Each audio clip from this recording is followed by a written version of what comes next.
Let's get it, 580 Sports Talk on a Wednesday afternoon.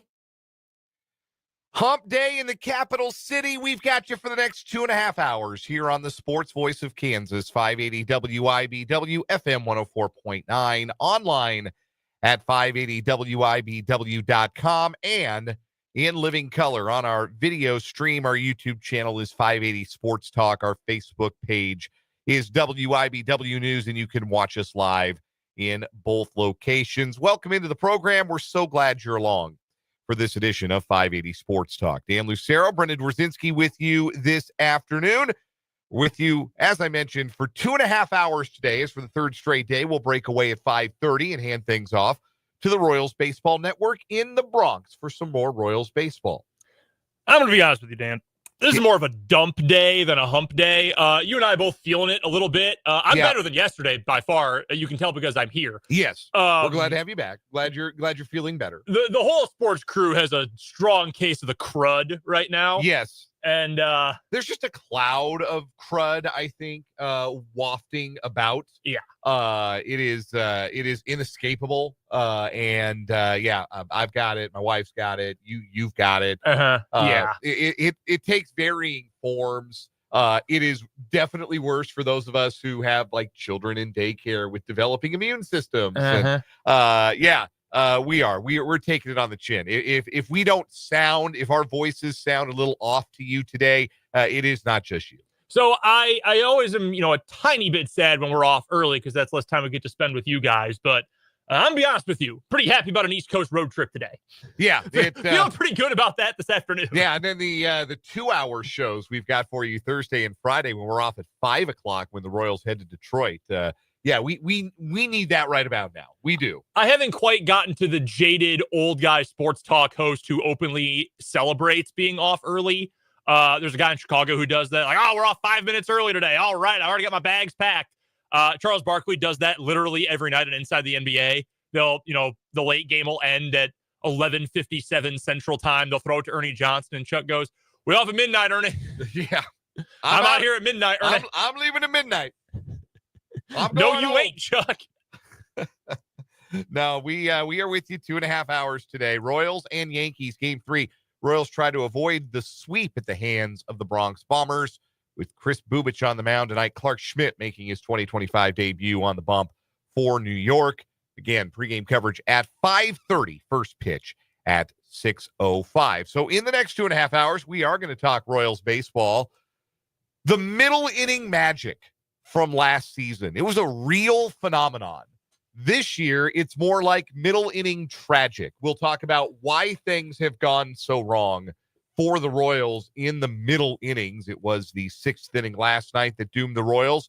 And if it feels like a trend to you, we have the numbers to back that up. Plus, the offense unable to build on early success again, adding to the frustration of this struggle on the road trip where the Royals have thrown the first punch and then just not really thrown any punches after that.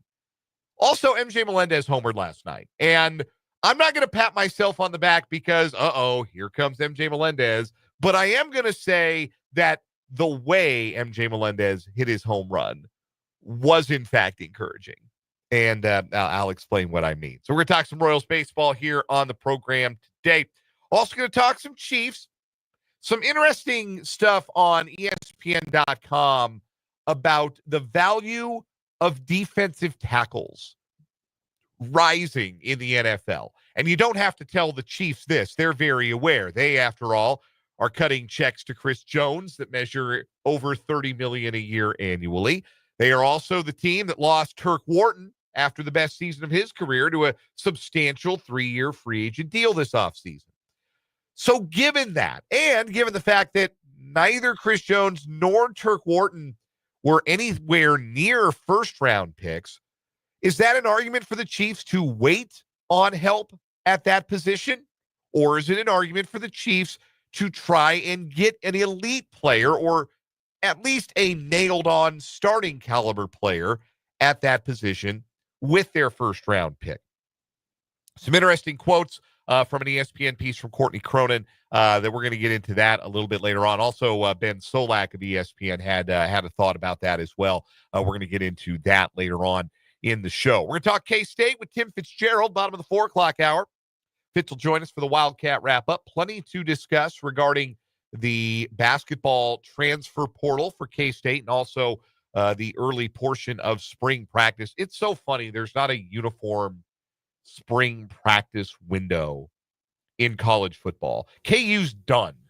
And K-State's like just getting started. Of all the things that are super regimented, when you can enter the portal, when you are able to only text or email a recruit, or when you can go visit them in their house, when they can come visit you on campus, how the scheduling works out. If you have a schedule that works like this, you can play a game in week 0, but if you don't have this, then you can't do that. Spring practice is just, whenever you want. Whenever you get to it is fine. Yeah. It's so bizarre. It's like baseball. People who always question, maybe not the baseball diehards, like, of all the people will always say you've got stats for when they face this pitcher on a Tuesday with a full moon, but they don't have the same dimensions of the field. Like, I think that's cool. I like that. I like that those things are unique and different. Also, baseball has stats for those things. Yes, they do. So we will get into some football with Tim Fitzgerald as well when he joins us at the bottom of the 4 o'clock hour for the Wildcat Wrap-up. Plus, we've got sports headlines. We got What Is Wrong With You. We'll do a little One Gotta Go in a little while as well. Plus, your interaction with the program invited and encouraged today, as every day. You can text the program. The number is 785-272-9429. You can also interact with us in the chat room on our YouTube stream. The channel is 580 Sports Talk to watch us live.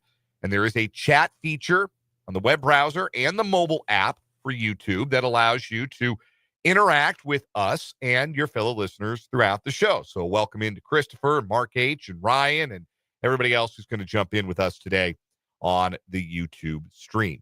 2 other things to get to before we really dive into the sports today. One, who likes the rodeo? Who likes PBR?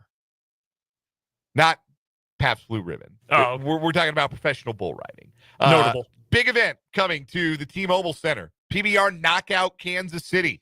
Team Missouri versus the world. Toughest sport on dirt. We've got a family 4-pack of tickets for next Thursday, the 24th.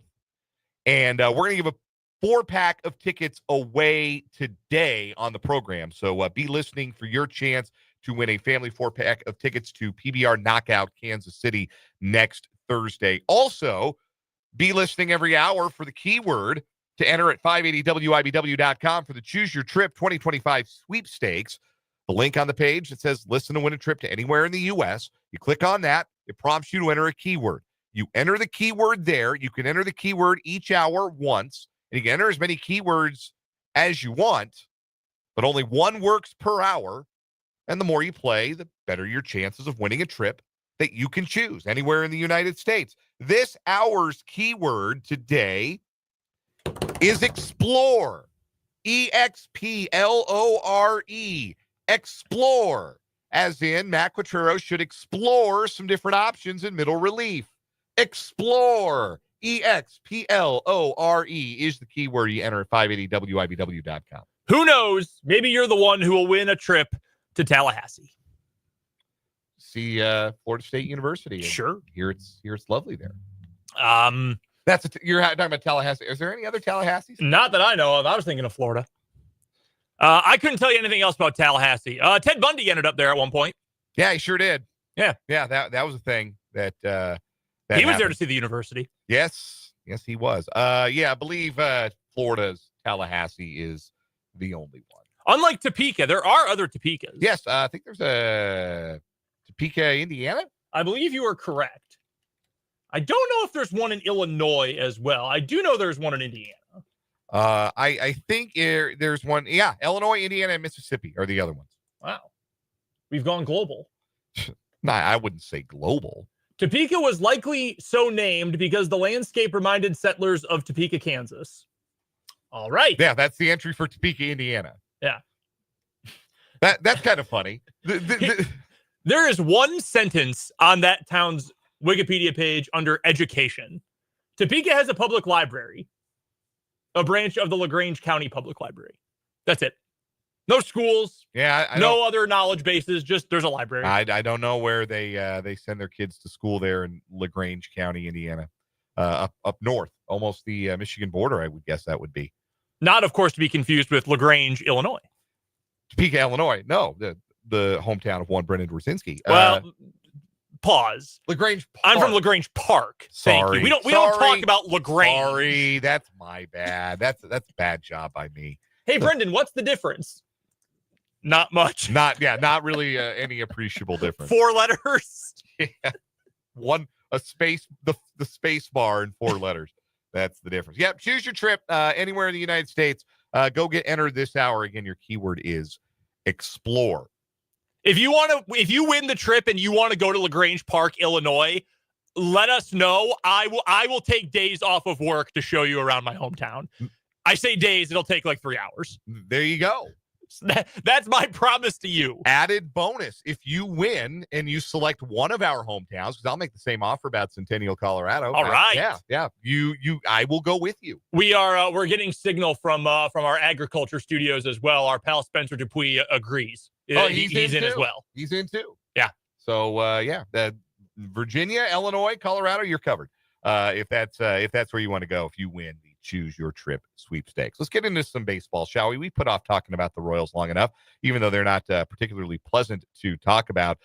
Even our pal the Bard in the YouTube comments, Christopher, says no limericks today, only haikus. That's how rough it's been for the Royals on this road trip. The haiku from the Bard today: walk free till the 6th, and then 5 in 8 batters. Not a winning plan. No, it is not. Game unraveled in the 6th inning as the Yankees scored 4 runs, turned a 2-0 deficit into a 4-2 lead. That ended up being the final score.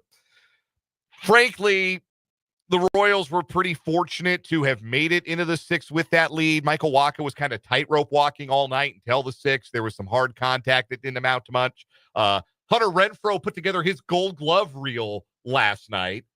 He made 3 outstanding plays in the field. Plays that might have looked a little bit more routine if Hunter Renfroe had more range than a potted plant, but plays that he made that were run savers, extra base hit savers.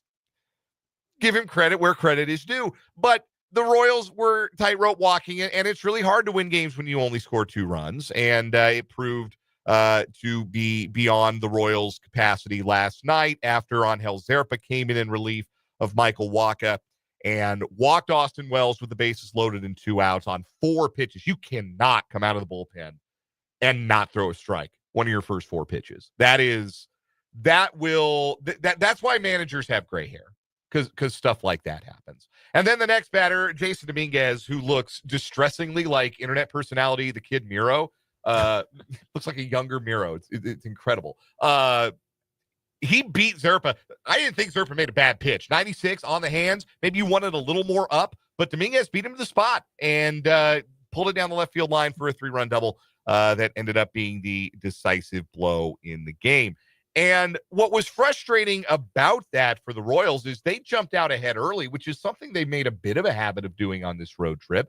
They threw the first punch with MJ Melendez's solo home run and Bobby Witt Jr.'s double, scoring Michael Garcia in the 3rd inning. They had a 2-0 lead that they held all the way into the 6th inning, and they had a chance to really change the terms of the game in the 4th inning.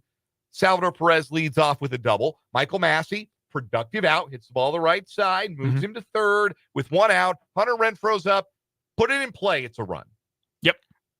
I mean, within reason, don't hit a soft line drive back to the pitcher. Put the ball in play, hit fly ball, ground ball up the middle, put it in play, get a run. And Hunter Renfroe gets a 94-mile-an-hour cookie down the middle of the plate and fouls out to the first baseman. In that spot, you got to be sitting on something else, right? There's no other way you can explain just totally whizzing that opportunity down your leg. I don't know how you get beat on 94 down the dingus. I do not know how a major league hitter gets beat unless the answer is the bat speed's not there. And the evidence is mounting that the bat speed might not be there like it used to be for Hunter Renfroe. And Then with 2 outs in the runner at third, you need a base hit. Melendez grounds out. The moment's gone. 7th inning, they get 2 on with 2 out. Chance to tie the game. Michael Garcia, top of the order. He rolls over on 1, and that moment is gone. So when you don't get a lot of opportunities, which is the spot the Royals find themselves in right now, they are in a moment offensively where their chances to score are few and far between. You have got to capitalize. And particularly that 4th inning was really frustrating because 3-0 is a different ball game even than 2-0 is, especially at that point. Now you've scored in back-to-back innings against the high-dollar ace of that Yankee staff. I don't think he'd be the ace if Garrett Cole were healthy, but right now Max Fried is playing the role of staff ace for the Yanks. You take that early lead. Waka's in good form early on, and you change the at-bats. You change the tenor of the game if you can expand your lead. 2-0 is nothing. 2-0 is a bloop and a blast, and it's a brand-new ball game.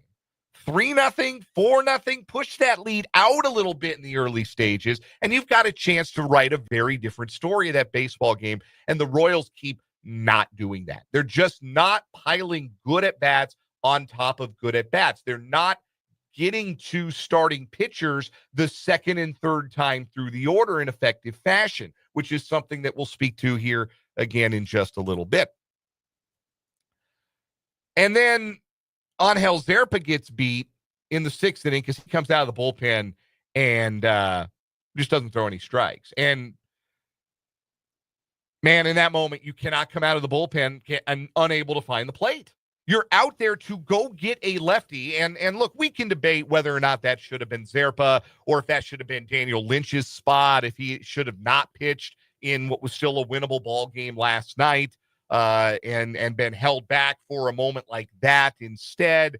You can have that debate, but look, Angel Zerpa was really good down the stretch last year and really good in the spring. He's got a lot of trust for Matt Quatrero right now. He has not pitched well in April, but the move to bring him in that spot after Waka had walked back-to-back hitters, go get the lefty for the lefty. I'm totally okay with how that was managed.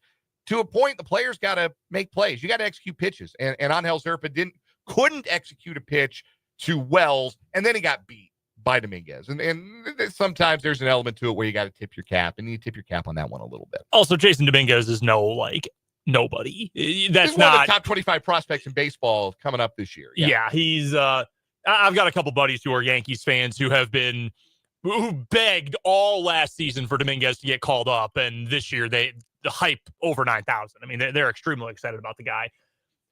Obviously, small sample size. We're only a few games into the year. Angel Zerpa has only pitched 5 innings so far. Okay, way too small of a sample size to make any final declarations. However, I will say I think it is fair to say that it is bad to be last among all relief pitchers in number of swings and misses. That's not what you want. That seems bad, especially for a guy whose biggest strength is what? It's his live arm, right? Like, that's the reason he's gotten a number of chances over the last 2 full seasons and into this year, right? Is, well, maybe he doesn't have the best overall stuff, but I mean, he's got a live arm. Fastballs mid to upper 90s with some movement. Yep. That's what you're looking for out of the bullpen. But it's also not great when your average fastball velocity is not even 2 miles an hour faster than the average exit velocity you're giving up. That's not great. No. Everything he throws is getting crushed, which is concerning because it's one thing if you can't hit the zone, but when you do, they can't touch it, or you hit this, like, you can throw strikes and you throw enough of them that you can mitigate giving up hard contact. Anytime he throws the strike, it is getting walloped, which is alarming because he's also not striking anyone out. Yeah, and it puts him in company with the other left-hander in the bullpen who is going to be a high-leverage left-on-left matchup guy, Sam Long, who's now on the injured list, but before that, couldn't get anybody out either. And that has thrown the early season plans for this bullpen a little bit out of whack because I think when you went into this season, you felt like you had 7, 8, 9 put together with Harvey, Urseg, and Estevez. Well, now Harvey's out. And then the middle innings, you counted on the ability to mix and match with Zerpa and Long from the left side and Schreiber from the right. And then Lynch could be your multi-inning guy.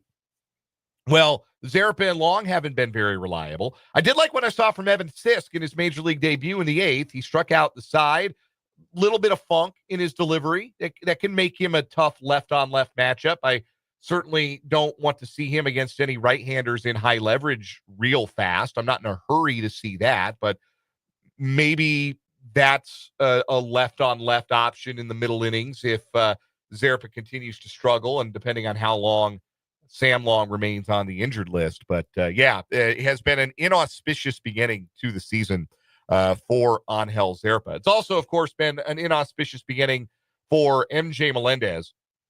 But he did homer last night, very nearly had a second extra base hit. Trent Grisham made a really nice running catch on the warning track in about the deepest part of the ballpark at Yankee Stadium. But that's the operative phrase here, because both Grisham's catch, robbing MJ of extra bases, and the home run came to the deepest part of the ballpark. We were talking yesterday, and you missed all this, Brendan, but I was talking yesterday about how MJ Melendez has pulled the ball in the air more than any other hitter in baseball this year, which is supposed to be a good thing, but it's not a good thing if all you're doing is hitting the ball straight up in the air. And the Royals as a group are popping the ball up harmlessly more than any team in baseball right now. Not what you want. I think that they have oversold the idea, and I don't know if this is Alex Zumwalt, Keone Duran. I don't know if this is just individual hitters deciding, hey, like MJ Melendez deciding if I'm going to save my career, it's going to be because I hit home runs. Or Vinny Pasquantino deciding, hey, if I'm going to be like a franchise cornerstone, get a contract extension, I got to hit some home runs. I don't know if it's an edict or what it is, but I have not been impressed with the Royals' sudden swing towards hitting everything in the air to the pull side, but not doing it with any kind of authority. So for MJ Melendez to hit a home run and a near extra base hit and do it to center field, that should be a wake-up call for MJ Melendez that, hey, my power's good enough. I can stay through the ball, use the big part of the park, and it'll go. It'll travel because the bat speed is good. It's the one number that he's got on his baseball savant page that looks good is his bat speed. If the bat speed is good, that's how you're going to generate power. It doesn't have to be you're trying to catch everything out front and getting underneath everything because you're trying to hit the ball in the air. Just stay through it. Use the big part of the park. And I know I sound like a curmudgeon. I sound like George Brett talking to Hosmer and Moustakas on the Diggin' Deep podcast, which they've run as post-Royals game entertainment the last two nights on FanDuel Sports Network Kansas City. Actually, a very entertaining conversation, to be honest with you. I'm very surprised how good at being a podcast host Eric Hosmer is. But that's another topic for another day. I have some thoughts, but I'm not about his quality as a podcast host, but about the type of person he is and being good at podcasting. Yeah, him and Mike Moustakas seem like good hangs. Like maybe it's because they're hanging out with people they know. Probably could be. Probably it is. But I enjoyed their little tete-a-tete with George Brett. But no, I sound like a curmudgeon when I say this stuff.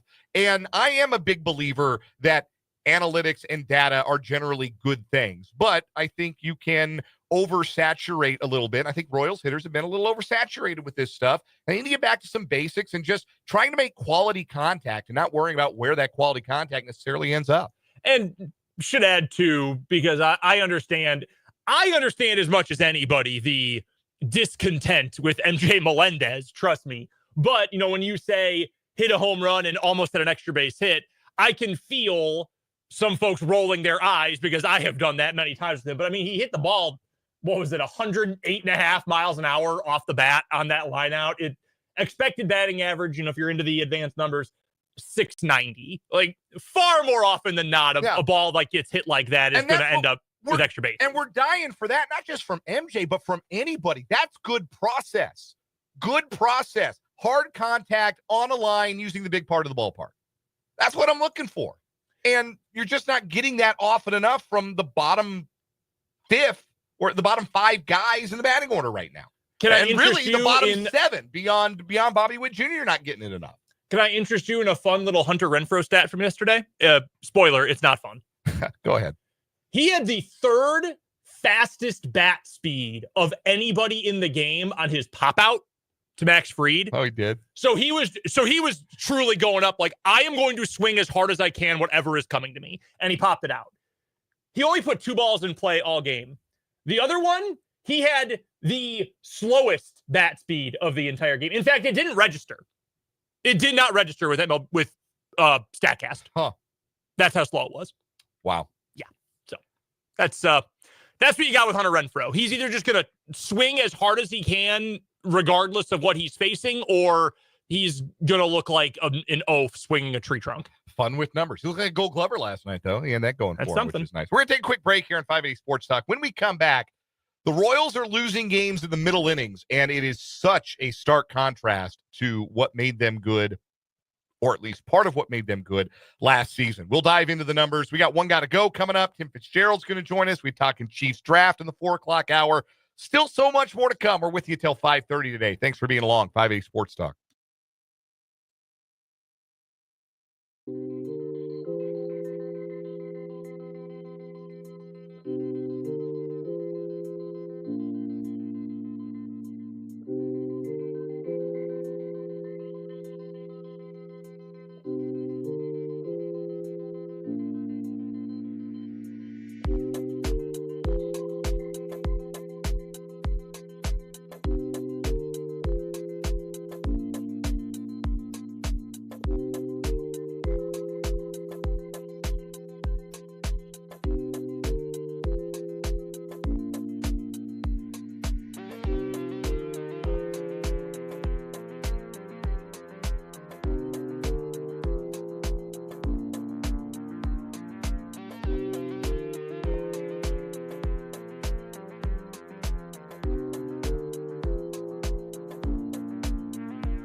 .335, we're just getting rolling on 580 Sports Talk today. Thanks for being with us. So last season, the Royals were plus 50 in run differential in the middle innings, the 5th inning and the 6th inning. The Royals scored 180 runs in those 2 innings over the course of 162 games and allowed just 130. That includes 100 6th inning runs, which was their most they scored in any single inning last year. So they were plus 50 in run differential in the 5th and the 6th innings. This year so far, the Royals have been outscored in the 5th and 6th 26-5. That includes a 17-3 differential in the 6th inning. Now, why do I bring this up? Aside from the discrepancy that we're already starting to see between this year and last. It's because the 5th and 6th innings are really important offensive innings. These are the innings where you've got to strike while the iron is hot, because typically in the 5th or the 6th, that is when you see a starting pitcher for a third time, or when you are seeing a relief pitcher who is not one of the other team's best relievers. You're not getting the big plus side guys in the 5th and the 6th, right? Nobody's rolling out, like the Yankees aren't rolling Luke Weaver out or Devin Williams out in the 5th or the 6th. The most teams are just not going to do that. Maybe the calculus changes when you get to August and September and the games count a little differently for teams in a pennant race. But the 5th and the 6th are the times when you are facing, statistically, to simplify it, the worst pitching that you are going to see. Either you're going to be seeing a starter for a third time when they are tiring, when you've already seen them twice, and your best hitters get to see them a third time, or you are seeing the 4th through 8th best guys in another team's bullpen. To illustrate this point, of the 17 runs that the Royals have given up in the 6th inning this year, 6 of those have been charged now to Angel Zerpa. 5 of those have been charged to Sam Long. 2 of those have been charged to Chris Stratton. 1 of those has been charged to John Schreiber. And 3 to everybody else. So it's not just that the Royals' middle relief has been shaky, that 2 guys, Zerpa and Long, who I think coming into this season had a decent amount of trust from certainly Matt Cotrero, but I would think from Royals fans, given how well they pitched last year and down the stretch, they've not been good. That's middle relief for you. They be wild swings in quality from one year to the next, from 1 week to the next, from 1 month to the next. It's the most fickle thing in baseball. Yes, it's the way that the cookie crumbles. The other part of this, though, is that the Royals' offense has completely failed to take advantage of their opportunities against lesser pitching. I think back to the Minnesota game when Joe Ryan started. And, of course, that was the one game in that series that the Twins won, because they always win when Joe Ryan starts against the Royals. But the first time through the lineup, the Royals stung the ball off of Ryan. They were hitting the ball hard, even if they didn't score any runs that first time through. There was good, hard contact.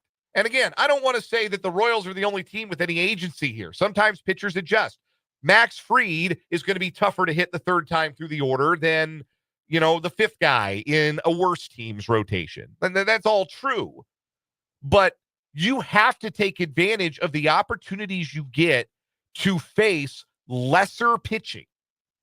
And the Royals haven't even done that yet this season. And that, I think, is really where they're losing games right now. I think the biggest reason, you can point to a lot of reasons why they're sitting at 8-10 right now, but I think the biggest reason you can point to is that they have not built on leads and they have let them get away in those pivotal 5th and 6th innings. And that's why we talked so much during the offseason and during spring training and everything about the need to add another bat for the offense in particular, is what I'm talking about here, to add another bat so that you can raise the floor of this offense. So the things that are super volatile, like, how you perform in 2 middle innings against what is a starter who might be on their last legs in modern baseball, or a fresh reliever coming into the game for the first time, things that are more volatile like that, the bottom is less likely to fall out if you've got more guys 1 through 9 who can contribute. And I know that some of the guys they have who you do expect, Vinny has not been off to a hot start this season, and you expected him to be good. I understand that. But that sort of brings it back to what we were talking about, that the floor right now is just too low for this team where if you don't have enough guys who are pulling you up and you're putting too much pressure on those guys, this goes for the relief corps as well, it's more likely the bottom is going to fall out. And that fall off is way too deep for the Royals right now. Mark H. in YouTube comments asks, do you think the Royals need a team meeting or is it too soon for that? I typically think that's too soon. I think that would be, I would read that more if Ann Rodgers were to tweet. Now the Royals had a team meeting today before their game. I would read that as panic more than I would read that as, oh, the team is coming together. It's still much too early. And this was always going to be, quite possibly, the single most grueling stretch of the schedule the Royals faced all season. Like, I don't know that, and count the games against Detroit coming up too. That'll get them to, what are they, 18, 19, 4, 23. The first 23 games, I don't think they have a tougher 23-game stretch on their schedule than the one that they have to start the season. So they can't get ground down to a nub on April 16th because they've got a lot of game left. The schedule does ease up. Now, they lose they lose tonight, lose 3 out of 4 in Detroit, drop the opener to the Rockies when they come back home next Tuesday. Then maybe you might need the leaders to get up and grab somebody by the scruff of the neck. But I still think we're a little bit too early for that. We're going to take a timeout here on 580 Sports Talk. Come back with a round of One Gotta Go next.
One Gotta Go time on 580 Sports Talk. Brendan, I've been thinking a lot about fried chicken today. That's not different from a regular day. You can say, is that unique? No, that's every day. I think about fried chicken every day. But I've been thinking about it today in the context of last night on the Masson broadcast of the Baltimore Orioles game. Legendary Hall of Fame pitcher and Orioles commentator Jim Palmer revealing that he has never had a chicken wing in his life. Crazy. He is 80 years old, and he's never before had a chicken wing. Kevin Brown, his partner, was in shock. Like, how? Not once? That is a stunning thing for someone to reveal. He said that. Like, how have you never had one? And Jim Palmer replied, why would I? What do you mean, why would I? Because they're good. They're delicious. So I've been thinking about fried chicken today. And in that spirit, my one got to go. It's a very simple one. In the classic bucket of chicken, you have the breast, the thigh, the wing, and the leg. One got to go. What piece are you leaving behind for somebody else? We should also add, part of the clip includes Jim Palmer at first saying he's never had fried chicken and then correcting himself. He has, but he peels the quote-unquote crust off, which is a gross way to think about it. Yes. Also, dog, what are you doing? That's the best part. That's all where right, the so the 13 breast, original herbs and spices are in the KFC recipe. So the breast, the thigh, the wing, and the leg. The wing and the leg. All right, so the reason I'm going to go with the wing here, we're talking specifically the bucket of chicken, right? Specifically the bucket, yes. I'm going with the wing because the restaurants never give you a good wing. They always get the scrawniest, most like malnourished wing you can find. Like, wow, this is literally nothing but breading and bone. That's my problem. I'm a big KFC fan, all right? It's just bone. Like, there's no meat on this thing. At least the others, even if it's lower quality, you're getting real meat. So that's my beef with that. No pun intended. So I'm going to go with the wing if we're talking the restaurant here. That's my same thought. I like the leg. Leg is my favorite. It's just the easiest to eat. It's nice to have something to grab onto. Yeah, it really is. Like, in my aversion to having food on my hands means that the breast is sometimes like my hands get messy and I got to go through like 4 napkins every time I eat one of the breasts at like a KFC or a Popeyes or somewhere like that. And the thigh's always good money because you got some dark meat there. But yeah, the wing in the bucket is never as satisfying as like just go order some. If you want wings, just go order chicken wings. Agreed. I'm right there with you. What do you got for one gotta go? All right, so just a 3 option one gotta go for me today. It's my anniversary, my 3rd anniversary with my wife. Congratulations to you and Abby. Thank you. Yes, she's been able to put up with me this long. It's a miracle, truly. Happy anniversary, honey. So the anniversary gift, the birthday gift, or the Christmas gift. If you never had to give one of those particular gifts again, what would it be? Never had to give one again? Yeah. So that's tough. I love Christmas, so I like giving gifts on Christmas. And I like making people's birthdays special too. Yeah. So like an anniversary gift, like it's nice, it's thoughtful, but honestly, like if all my wife did for me on my 3rd wedding anniversary was like write me a really nice card, like, that would be totally fine. Or we just go to dinner together. Like that to me is something you can celebrate without like unwrapping something or giving somebody something new.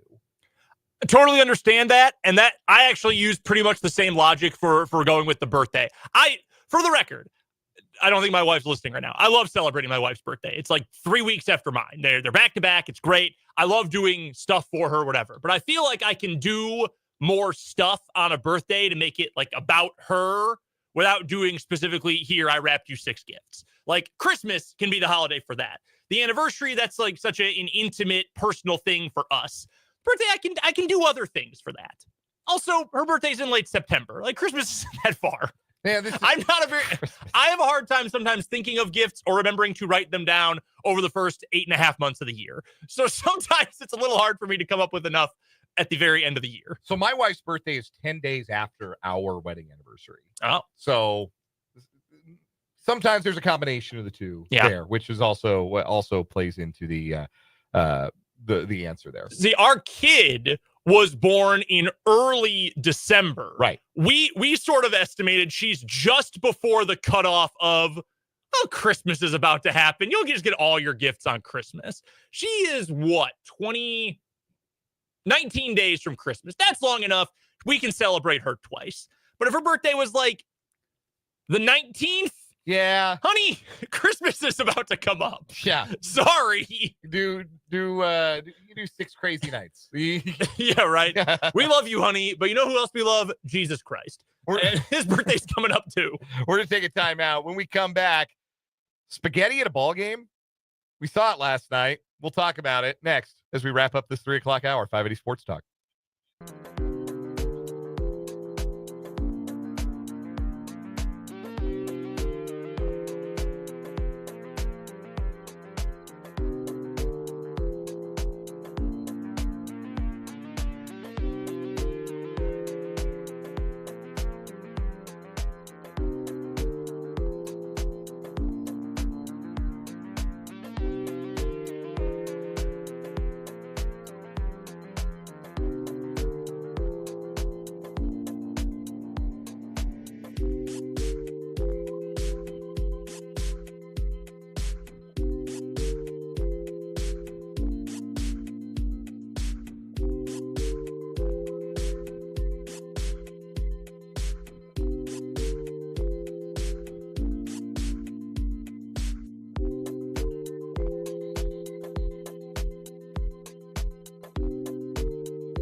Last night, NBA play-in tournament. Grizzlies Warriors was the late game, the Western Conference game. It was a good one. Warriors ended up winning it late. Wild game. Early in the game, there was a shot on TNT, and if you are watching right now on our YouTube stream, on our YouTube channel, 580 Sports Talk, you're going to see exactly what I'm talking about here.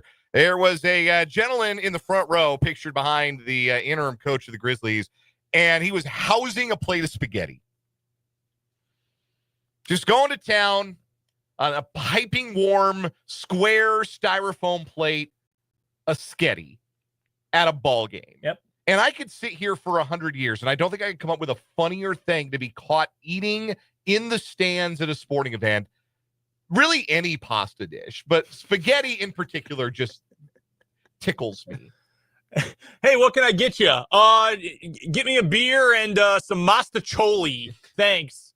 They got a Parmesan usher, like in the nice seats, just coming down. Say win. Yeah, right. That'd be tremendous. So I would love for the Warriors to actually lean into this in the playoffs. Have the cheese usher. The consensus seems to be that, I mean, he's sitting in one of those seats, like a club seat in the front row, where there's probably like a buffet underneath, like in the walkway leading up to those seats, and they probably got a buffet laid out.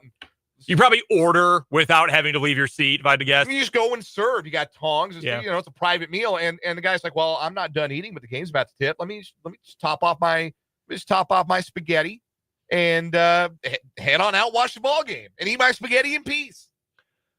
It's too much effort to eat spaghetti. Like, the reason a hot dog is the perfect food for any sport, baseball certainly, but any sporting event, One hand. That's it. Grab, bring to mouth, bite. You're done. Yeah. Spaghetti, even a burger, which I've done before. You got to have two hands. You got to keep your knees kind of together to keep the plate there, your napkin. The sauce spillage is such a threat.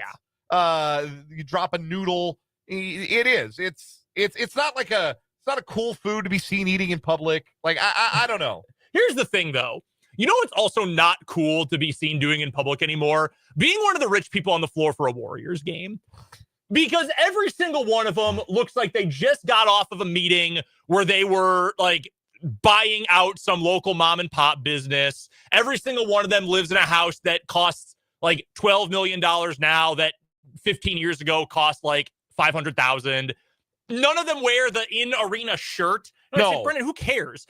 That's part of the like. Yes. If you're saying, hey, we're gonna do a gold rush game, wear your gold T-shirt, support the Dubs. Like, no, I'd rather wear my Brooks Brothers. Yeah, come on. I'd rather wear my golf shirt or my quarter zip that's like a completely different color. Yeah, that sucks. That doesn't. You're not adding to the atmosphere. You're just there because it's a cool thing to do. You're not there to make a difference. There are no NBA crowds except Madison Square Garden to make a difference anymore. That's just a thing. That's true. Just a thing of the past. But I hate to sound too like proletariat here, but seriously, like, can we let some normal people go to a playoff game in any sport? That'd be awesome. The diehards. The diehards deserve the playoff tickets. Hey, brace yourselves for nonstop adrenaline as PBR knockout Kansas City. PBR teams Missouri versus the world showcases the toughest sport on dirt.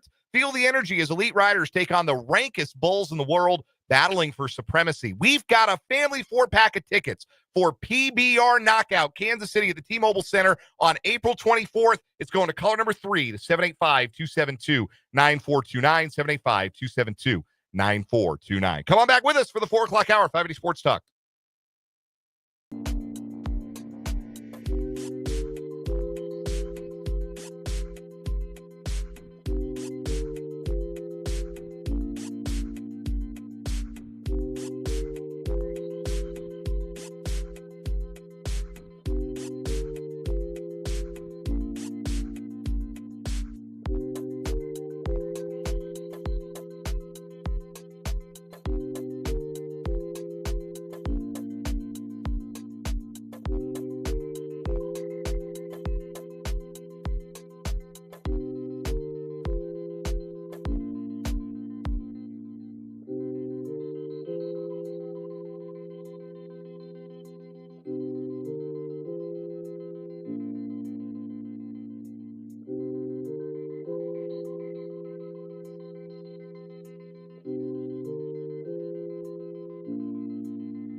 Let's get it. Hour number 2 on a Wednesday on 580 Sports Talk. If you're just joining us, welcome in. If you've been hanging out, thanks for being here. We're so glad you're with us on the sports voice of Kansas, 580 WIBW, FM 104.9, online at 580WIBW.com, and in living color on our video stream on our YouTube channel, 580 Sports Talk, and on Facebook at WIBW News. Dan Lucero, Brendan Dworzinski running a two-man game today. Spencer Dupuis hopefully back tomorrow. We've got 1.5 more hours of show for you today. We are, for a third straight day, out at 5:30, making way for the Royals Baseball Network. Royals trying to salvage one at Yankee Stadium. They've dropped the first 2 games of the series to the Yankees, and they'll give it another go tonight with a 6:05 first pitch, 5:30 pregame on the Royals Baseball Network here on 580 WIBW and FM 104.9. Chris Bubich and Clark Schmidt, the pitching matchup tonight. More like Clark. Oh, Be careful now. Yeah. The first start of the year. He's actually pretty good. Yeah, he's tough. First start of the year for him coming off of a shoulder injury. So Yankees are hoping he gives them a boost. Royals are hoping to ride another solid start from Bubich, who's been excellent here to start 2025. In this hour, 580 Sports Talk, we're going to get into some Chiefs draft talk. We're also going to talk K-State with Tim Fitzgerald of GoPowerCat.com. He'll join us at the bottom of the hour, as he does every Wednesday, for the Wildcat Wrap-up. And we've got 2 new stories coming your way on what is wrong with you as well. Plus, your comments, your text to the text line, 785-272-9429. And if you are watching on YouTube, 580 Sports Talk is the name of the channel. Jump in the live chat. Leave us a comment. Interact with us. Interact with your fellow listeners. Talk sports. You can talk non-sports in there. Right now, the topic is fried chicken. Somehow it always comes back to food with us. Well, we have our show. We're both people who like to eat. Yes. And we have our show directly in the middle of the, oh my God, I can't wait to get home part of the workday. Yeah, this is true. And usually what happens when you go home from work, you eat dinner. Exactly. Yeah. I made chicken strips last night. Hell yeah, that sounds good. Yeah, made some chicken strips, some roasted potato wedges, some little special sauce for dipping, some roasted zucchini on the side as well. Big hit. 10 out of 10s from Asher can't talk yet, but he seemed to enjoy it. You a big zucchini fan? You know, I wasn't for a long time, Yeah. and then I discovered the joy of roasted zucchini. It's actually quite good. I tolerate it. I don't hate it. Like, if it's there, I'm not going to pick it out of my salad. Carrots, yes, get that crap away from me. Zucchini, that's fine. I don't want to eat zucchini raw. I'm not Fair. I'm not trying to. I'm just not gonna like chop up some zucchini and just like pop it in my mouth like it's some chips. No, I got to cook it. I got to get some oil on it. I got to get some salt and pepper on it, and I got to put it in the oven for about 20 minutes. I love cucumber. And I know you and I differ there. I remember being 10 maybe and having zucchini for the first time in a salad at a restaurant and looking at my mom and saying, that's not cucumber. No, it's not. What's wrong with the cucumber? Well, it's not. Very surprise. Yeah, very different. My wife loves zucchini, loves squash. That's another one where, I was never real big on it until I discovered, hey, wait a minute, you can just douse this in oil and salt and pepper, and it can in fact be quite good. There's a lesson there about most vegetables, to be honest with you, that the secret is cooking them and seasoning them. Yeah, that's true. I know how you feel about carrots, but like, you're not going to catch me like Bugs Bunny breaking off a big piece of carrot. Like, nah, I want to roast those puppies. Yeah. So I get it. Yeah. We did some of those the other night with some sesame seeds on them. So will you eat like a little floret or what would that be? A crown? Floret? Which one's bigger of broccoli? I don't know which one is bigger. Like, I think a floret's bigger. So we're actually doing some roasted broccoli tonight with our dish. So will you eat uncooked broccoli, like dip it in some ranch? No, absolutely not. Okay, no, I'll do that, but I'll eat broccoli anyway. That's my favorite vegetable. Yeah, I won't do that. No, but nicely seasoned. We're gonna do some seasoning, maybe even a little garlic powder with it. It's gonna be really good. It's gonna be really, really good tonight with our pork chops. So anyhow, talk food, talk sports, whatever you want in the YouTube live chat. We appreciate those of you who jump on in and liven things up as we go along here on 580 Sports Talk. Oh, another keyword. for the Choose Your Trip 2025 sweepstakes going on right now on our website, 580wibw.com.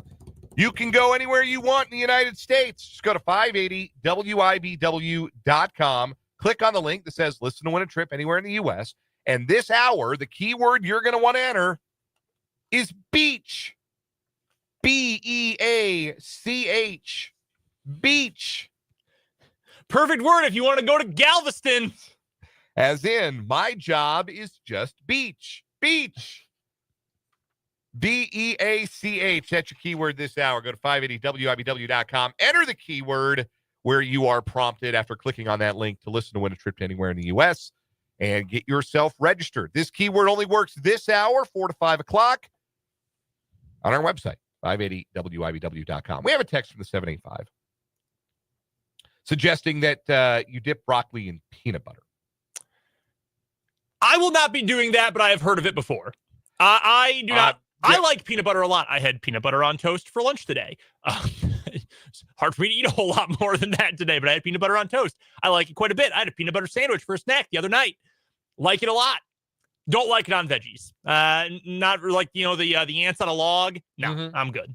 You can keep that. I am not here to yuck anyone's literal yum, but that's not something I'm going to put at the head of the class either. A little too thick for me on the vegetable. No, I understand. Yeah. Like, especially with broccoli, because then you get the little pieces at the end of the crown. It would have to be creamy then, right? Like, you couldn't do that with crunchy peanut butter. Well, I only eat creamy peanut butter. Me too. Yeah. Yeah, so that I guess that's not the impediment then. But we're going to get to some Chiefs football here in a second. Yes, we are. I've got a piece of information here for you that I think should worry the Kansas City Chiefs. Okay.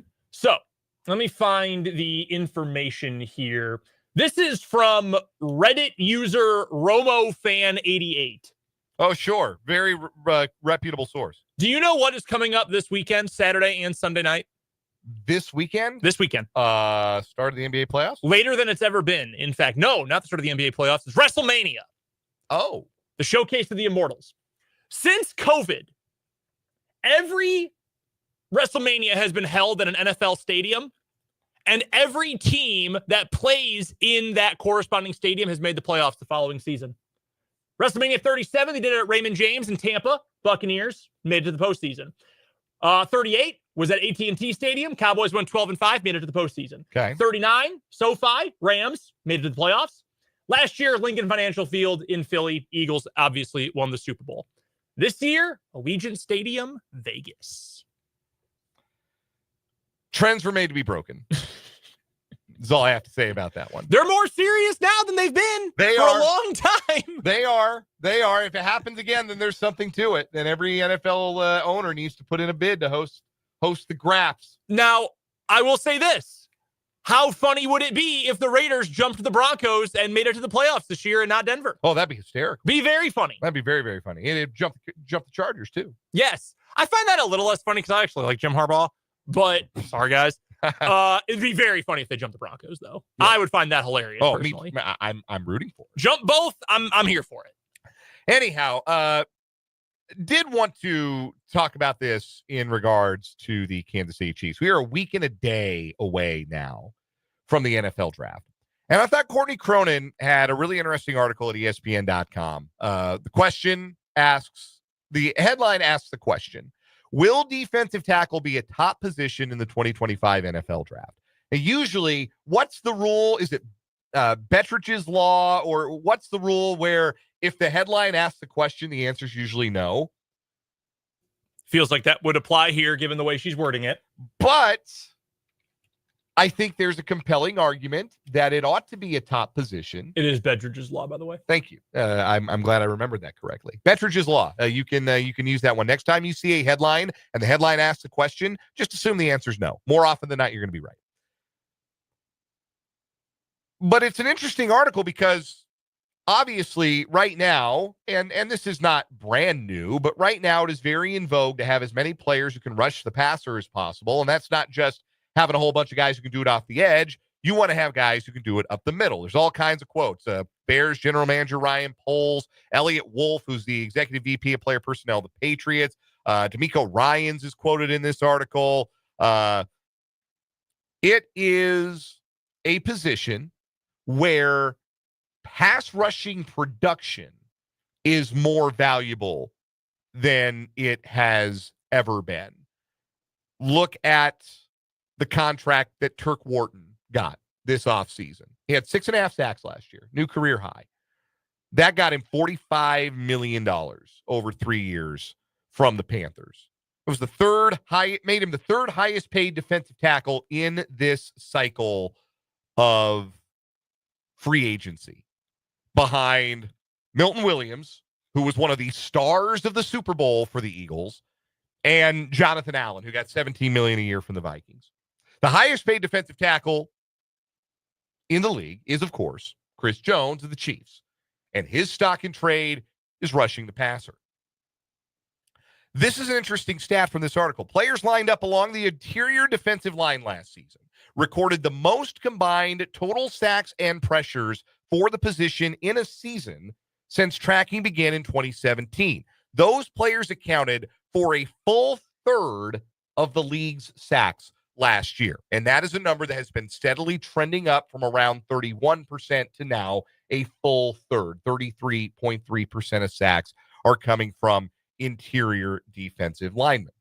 And there are two quotes here that I wanted to pull. First, from Mel Kiper Jr., draft guy, because we are talking about it, framing it from the draft perspective here. Mel Kiper Jr. quoted in the article saying, "There's a lot of demand, but there's very little supply. And even when they do come out, some of these guys aren't drafted high. Chris Jones goes in the second round. Aaron Donald didn't go in the top 10. Milton Williams was a third-round draft choice. It's a case where a lot of those guys slip through the cracks. To me, this year is going to be a very similar situation. They're producing defensive tackles, but they're not elite guys, and there's very few of those out there." One veteran defensive line coach, left anonymous in the article, quoted as saying, "I don't see it as the best class ever of defensive tackles. I only see 3 to 4 in the first round, but the class is deep. You can still get a good player in the third to early fourth if there's not a run on them in the second round. It has not been that way in a long time." You and I have both been of the mind, Brendan, that the Chiefs should be looking defensive tackle early in this draft. Mm-hmm.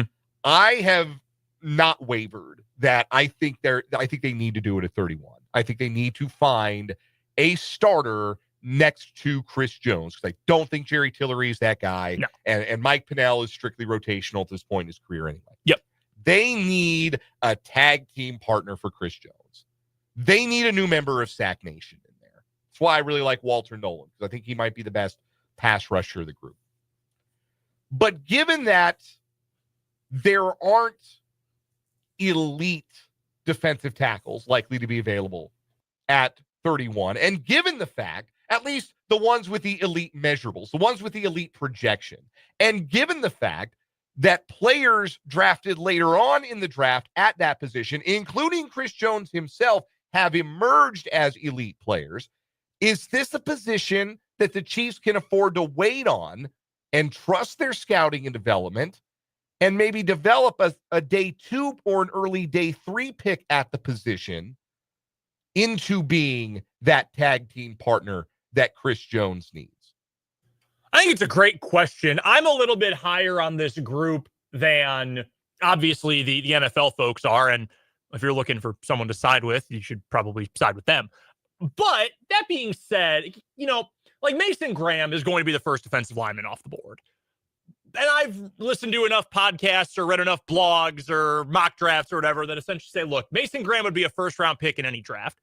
He's probably more of a 10 to 20 guy than a top 10 guy, but he's going to go in the top 10 because this is a very day 2 heavy draft. Players who were really good in college, maybe they flash a ton, but the non-flash moments are worrisome. That's the thing with Walter Nolan. I was listening to the Athletic Football Show the other day, hosted by Robert Mason. He does a great job. And he had Fran Duffy of All City, DNVR, PHNX, all them, and Dane Brugler, who works at the Athletic. And they were talking about Walter Nolan. They said, if you just drafted based on the good, Walter Nolan would be a top 10 pick in this draft. Because his pass rush ability, like you said, blows everybody else out of the water. The concern is Ole Miss did a lot of things to try to get him a lot of one-on-ones. a guy with that kind of pass rush skill, you're going to see a lot of double teams in the NFL, and he maybe didn't do so well with that. Now, for a team like the Chiefs, you know how to mitigate that? Put him next to a Hall of Famer. Yeah. That's going to help him learn really quickly on the job. That's obviously going to be helpful. And Chris Jones, by all accounts, good teammate, willing to help coach his position mates up. So there's a lot of guys like that. Kenneth Grant is the same way. I like Derek Harmon from Oregon a lot. If he fell to the end of the first, I'd be thrilled if I was the Chiefs. I still think I would lean taking defensive tackle at that spot because I think the points made here by Kuiper and the scouts are right. Like, you might be able to find a good player you can mold into a full-time starter at pick 65, or what would it be, 63 for the Chiefs. But what if you get a chance to get a guy who's got a higher chance to be that kind of starter? I think, for example, Kenneth Grant has a higher chance of being that guy than, say, Darius Alexander from Toledo. I'm looking at Dane Brugler's draft guide right now, who ranks 7th, top 60 player overall, played at a smaller school, maybe doesn't have quite the burst that some of these other guys have. It can work, but maybe it's going to take a little more development there. I would still rather take the swing because I think that positional need is a bigger need for the Chiefs than maybe some people outside of this sphere have given it credit for. Yeah, I just think it is a massive need to have somebody who's going to be able to play. And I don't necessarily think it needs to be one or the other. Like Ben Solak of ESPN wrote a long piece today about what he thinks everybody's draft needs are. And I think Ben Solak's really smart. And so I feel very vindicated when my takes match Ben Solak's takes. Like, there are guys out there who I feel like, man, if they're seeing what I'm seeing or they're feeling what I'm feeling, that makes me feel a lot better about trust my eyes a little bit more. Of course. Trust my gut a little bit more. And what Ben Solak wrote about the Chiefs at number 31 is almost to the letter what you and I have been saying for the better part of the last month or so. The end of the first round is a nice spot to get a defensive tackle in this class, Solak writes. Derek Harmon would be the dream of all dreams, but the Chiefs likely represent his floor at 31. I wouldn't mind a small trade-up a la the Xavier Worthy deal last year to go get him. Otherwise, Kenneth Grant is a space-gobbling nose tackle with pass rush upside, and Walter Nolan is a slippery penetrator with run-defending upside. Pick your poison. I'd rather have the guy I feel like can get after the quarterback. I just think that's the more valuable skill set. I would rather have, if you feel like Nolan is a better pass rusher and you can figure out how to make him productive against the run, I would rather take my chances on that than a Kenneth Grant, who might be a better all-around player, but might not be as impactful at the one thing I'm looking for somebody on the defensive line to be able to do. And that is hit the quarterback, impact the passing game by hitting the quarterback. The other thing you have to consider, too, talking about how he'll line up with Chris Jones, is Chris Jones ain't going to play forever. Like, after his current contract ends, and I don't know when it expires, I can pull it up here. Well, it's a 3-year extension, right? So it's 2 year this season, and next is when the extension comes to an end. He's got 3 more. Right. 3 years. So yeah, he's got 20. Yeah. Oh, I'm sorry. No, he had a 5-year deal. Well, that's what it was. So yeah 3 real 26, years. 27, 28. Yeah. 3 real years and 2 kind of. Yeah, like they can save Easily $19 million years, cutting him before 27. So right. and by that point he's going to be 33. He's put a lot of miles on his body and great miles at that. But this guy's not going to play forever. The last year is just pure funny money. So he's not going to play forever. And as much as I like Kenneth Grant, and I'd be very happy if the Chiefs took him. I want to make that very clear. But if you're saying this guy is not only going to be the running mate for now with Chris, but he is going to end up replacing him at some point, and you can only replace a guy like that so much with one individual, unless you draft a second consecutive Hall of Famer, which doesn't happen very often. You kind of need to get somebody who is going to get after the quarterback a little bit more. Yeah, so that's where I stand. And I've said throughout the process, like, I think Grant's maybe a better player than Nolan, but the valuable trait right now among defensive tackles is the ability to cave the pocket in and pressure a quarterback. Interior pressure is super valuable. That's why Chris Jones is making $31.7 million a year, because he does that better than anybody active in the NFL right now. So that is starting to shape my preferences of who the Chiefs can go get. I think Derek Harmon's a pipe dream. I think he's going to be gone before the Chiefs can reasonably think about making a trade up to go. Sure, get sounds him. like it. I just don't see that as being realistic. But I think both Grant and Nolan will be there at 31. And for a long time, my preference has been Grant, but I'm starting to lean in the direction of Walter Nolan now, because I feel like he's going to be the guy who's most likely to be productive as a pass rusher. And especially the Chiefs are going to miss that element because Turk Wharton gave them that last year. Yeah, he did. And outside of Chris Jones, they really didn't have anybody else. And I know that you can get creative, right? You can line up, like Charles Omenihu can line up inside. Mike Daniels lined up inside before. And you can go with a NASCAR package with Jones and one of those guys up front and the other one of those guys in Karlaftis on the outside. And I know that can be functional. But you have to have more than just four guys that are effective and efficient in the pass rush, and that's where I think Nolan might be the addition. To really hammer your point home, Turk Wharton, good player, good NFL football player, D2 guy. He has started 13 games in his career. 10 of them came this season. 10 of 13 starts in his entire career, and yes, that includes 2022 where he only played 5 games due to injury. He got a 3-year, $45 million deal from Carolina. And 2 of that is real money. The last year, that'll take him to his age 30 season. That's a lot of money for a dude who has started like a fifth of his career games, but he gets after the quarterback. And teams are willing to pay for it. So if you can get that with cost control, that's a pretty nice thing to have. Shows you that that's the most valuable thing right now. One of the most valuable things, increasing in value across the league. We'll take a break here on 580 Sports Talk. Tim Fitzgerald of GoPowerCat.com is coming up in just a little bit. But What Is Wrong With You is next on 580 WIBW.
What is wrong with you on 580 Sports Talk is brought to you by the homie Mo, State Farm agent Ryan Mo Winkle. What's up, Mo? Insurance and Financial Services. Go say what's up to Mo, 785-273-1572. See what he can do for you. Our current weekly champion, get a room. It's the woman in Carlisle, Pennsylvania, who was making fake hotel reservations to the same hotel, costing the hotel thousands of dollars because the no-show fee was only a percentage of the reservation price. She was warned not to make any more reservations. She continued to do so. Then after she was arrested and arraigned, she was not allowed to make reservations as a bail condition. She made more reservations, nearly 100 of them, in fact, after that. So this woman just loved tormenting the poor folks at the Comfort Suites in Carlisle, Pennsylvania. No idea what her beef was, just that she was going to make sure that hotel was booked and empty at the same time. Yeah, just total nonsense. My story today takes us to Michigan. We meet 19-year-old Joshua Lowe, whose girlfriend's family was going on vacation. They were going without him. They were going on a cruise. And they asked Joshua, hey, would you mind feeding our pets while we're gone? A reasonable request.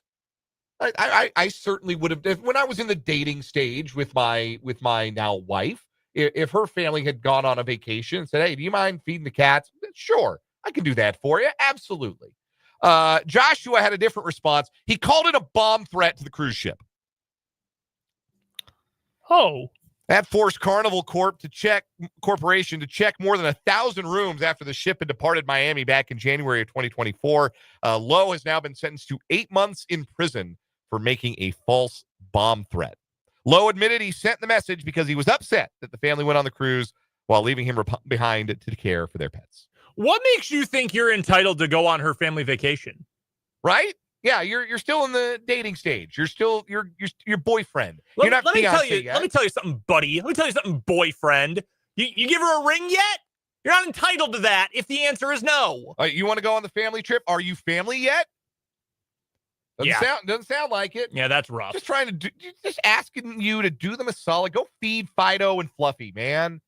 Call in a bomb threat. I'm going to ruin your good time and everyone else's, and go to prison on top of it. Because you know what the feds don't find to be particularly amusing? Bomb threats.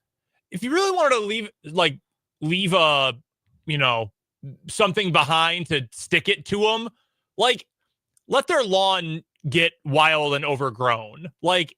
Leave all the pet food out and eat stuff out of their fridge.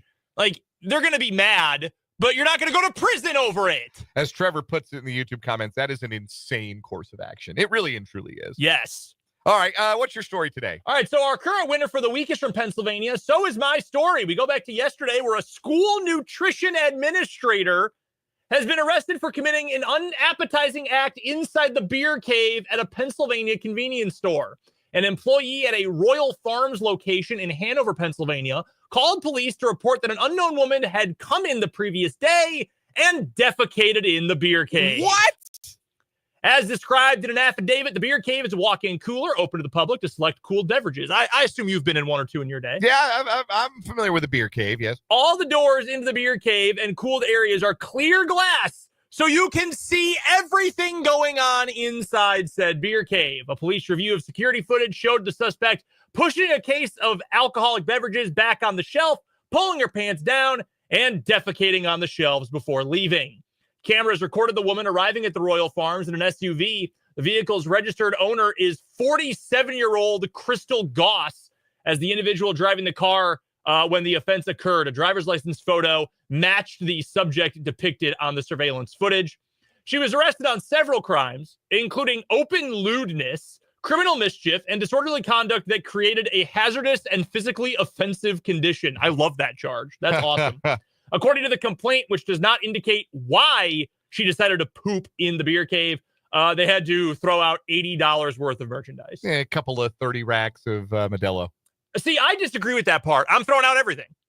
Yeah, I might just burn Royal Farms to the ground and salt the earth at that point. If someone said, "Hey, can you go get us a case on your way home for the party tonight?" Yeah, sure. And I see poop in the same room. Nope. Not touching it. No. I don't care where the poop is relative to the beer I'm grabbing. No chance. Yeah, absolutely not. I don't want any beer or any kind of beverage adjacent to that. That is why. Yeah, it's gross. Why? This is a whole day full of why. This is hard to pick a winner today, man. Why? This is gross. I'm gonna go with the bomb threat. Yeah, because this is too nasty. Yeah, I don't. Sometimes there are stories you just don't want to keep talking and thinking about. Yeah, I don't want to know. I guess I really don't want to know why that woman copped a squat in the beer cave. A school nutrition administrator thought, you know what I'm going to do? Poop in public. Yeah, that's nutritious. Ew. Does our bomb threat beat the woman who kept going back for more reservations? You know what? I'm going to say no, because our current winner is so unique, and it's just so stupid. Yeah, we've had people call bomb threats in before. We've never had somebody spam a hotel with repeated hotel reservations. Still spending her own money to pay for the cancellation fees. Yes. Just screwing them out of like $100 a night. Cost her money, but it also cost the hotel money, and she was willing to lose some of her own money to hurt the folks of the Comfort Suites. It's crazy. Truly, truly strange. Get a Room survives. It's our What Is Wrong With You winner as we move forward tomorrow. What Is Wrong With You brought to you by our buddy Mo. Ryan, Mo Winkle. Call him at 785-273-1572. See what Mo can do for you. Mo Winkle Insurance and Financial Services. Tim Fitzgerald joins us next on 580 Sports Talk.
We welcome in our pal Tim Fitzgerald from GoPowerCat.com on the Fleming Place Wine and Spirits hotline for the Wildcat Wrap-up. We do it every Wednesday here on the program.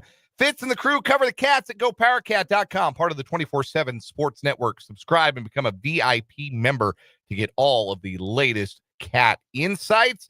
Fitz, Doug McDaniel, not a Kansas State Wildcat any longer. How did that unfold, and what's the primary reason why Doug won't be back for a second season? From what I'm hearing, it just came down to he thinks he's, deserving of a higher NIL than what Kansas State wanted to give him or what he had last year. And I just think it's, what's going on across college athletics. I think I'm worth this. The school thinks he's worth that. And if you can't come to a number, you're going different ways. And that sounds like what had happened, although they thought he was in for next year. So a little troubling. It really is, because he was kind of the main piece that we had coming back. And now of the, 4 players that are coming back, honestly, David Castillo and CJ Jones are clearly the top 2 players. Do you think that if it were a difference of dollars and cents, that there was any chance that K-State could have or should have bridged that gap between them and Doug? Or do you think that this might be one of those where both parties could potentially be happier with a separation, as it was not always the best of relationships, even just what we knew publicly, never mind what was going on behind the scenes between Jerome Tang and Doug McDaniel? Well, it all seemed to smooth out as the season went, and Doug seemed bought in. He seemed to have turned into a pretty good leader on the team, even though he was, kind of did some things to separate himself from the team. And, there was a real concern about how bought in he was, but he seemed to be there at that point. And for most of that second half of the season, playing pretty good basketball. But I can't help but wonder, and this is pure speculation, that once he started to push for a higher number, kind of that those old scars, those old wounds opened up, and it was like, okay, we're not going through this again. I don't know. It was never a great relationship, and I just got to say this: they got to do a better job of recruiting young men, not just basketball players, guys that want to be in your program and aren't just chasing a dollar. And that might be a little bit hard to find nowadays, but there are those kids out there. They just had a bad situation, and maybe they weren't getting enough opportunity, or they didn't like where they were at. And it's not solely motivated by the dollar, but there's so much of that going on right now. It's hard to keep track of, and it's exhausting, to be real honest.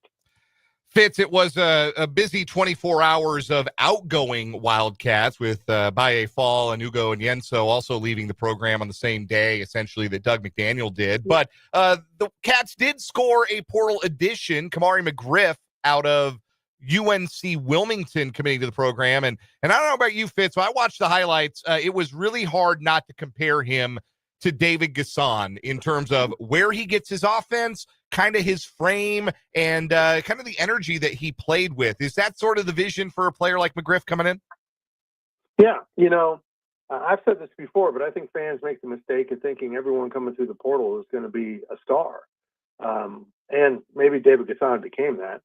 I'm not sure how you would define it, but that's not true. Most kids that are going to come through the portal are going to be pieces on your roster that make you a better team if they fit together properly. And you'll go get some guys that can get you the buckets. And this is one of those pieces, and it seems like a pretty good one. Honestly, this kind of came out of left field. I hadn't seen K-State listed with him, and it just popped up late on the same night the other 3 guys left. So it was a good way for K-State to end with a bit of good news. Tim Fitzgerald is our guest. He joins us every Wednesday at this time for the Wildcat Wrap-up here on 580 Sports Talk on the Fleming Place Wine and Spirits Hotline. Go check out all of his phenomenal work at GoPowerCat.com, where he is the publisher, and, of course, the Go PowerCat YouTube channel as well.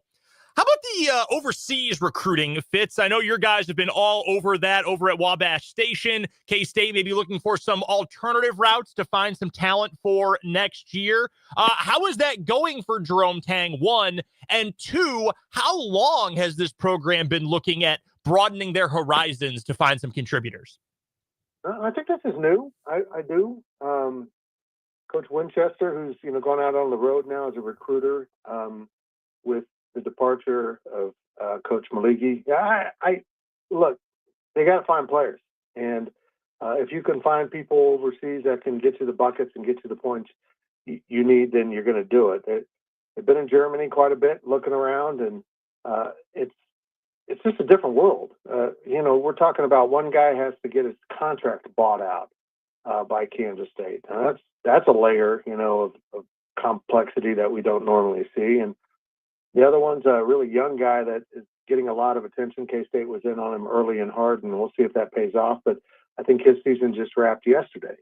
So there's a lot goes into it, and I don't know anything for sure, but I imagine they're not done because there's a lot of talk that the transfer portal's kind of thinned out a little bit right now for hoops, and maybe not a lot of answers in there. So if they have to go overseas to find the right guys, I think they're going to do it. Speaking of buying out and transferring and all of that, how comical did you find it that Tennessee fans convinced themselves Avery Johnson was a target for them in the transfer portal? I thought that was like the peak of SEC fan arrogance. Like, oh, we want Avery Johnson, so we can just have him. That's not how this works, guys. No, and, to have Tennessee fans bellyache about how they're losing their quarterback, how it went down, basically the same thing we just talked about with Doug McDaniel, just at bigger numbers. He thought he was worth $4 million. Tennessee thought he was worth half that at most, and there was no reaching that number, so off he goes. And that's kind of become the norm. Negotiating contracts or compensation is part of the game now. What isn't part of the game is intentionally targeting student athletes on scholarship at other schools. That is still against the rules. And I know they're all trying to use agents and former coaches, family members to get around that. But if you ask anyone to be your representative in talking to a quarterback or anyone, they're functioning on your behalf. So that doesn't get around the rules. The problem is the NCAA isn't doing a damn thing about it. So we're left with this wild west of, fans or, agents trying to steal kids. The thing that Tennessee doesn't grasp is Avery Johnson has said no to better programs. And they can't wrap their mind around, there's only like one maybe better than us. It's the absurdity of fans. And I just saw on our own message boards, I guess Facebook fake stories are running everywhere that he's leaving. He was just at practice, If he's leaving, he's not doing a very good job of getting ready to go. He's not going anywhere. And he is totally bought in on this team. And after going to a press conference today, I'm more bought in on this group. I think this could be a pretty darn good team. The Oklahoma State Cowboys and the Oklahoma State Athletic Department hosted a concert at Boone Pickens Stadium. I think it was over the weekend, and you have a daily delivery about this, Fitz, and I recommend everyone go check it out at gopowercat.com and the Go PowerCat YouTube channel. I saw a report that it raised as much as $5 million for Oklahoma State's NIL fund. Now, Kansas doesn't have a band like Cross Canadian Ragweed that they can just say, hey, want to end a 15-year hiatus and come play a concert for us? But how much should K-State and really any program be considering doing something like this? Because, look, $5 million is a lot of players. That's a lot of retention. That's a lot of, sweeteners when you're talking about adding players to the portal, recruits, whatever. I feel like that's a no-brainer for everybody. Yeah. But as you mentioned, it was a kind of a once-in-a-lifetime convergence because all of those bands either came out of Oklahoma State or played during the heyday of the Red Dirt rise, which Cross Canadian Ragweed led. And they're essentially the Beatles of the genre in many ways. And having them get back together was historic. And now it sounds like they're back and they're going to be doing a lot of tour dates, which is really cool. This is what really bothers me. Okay. And this isn't like, I don't know how to say it.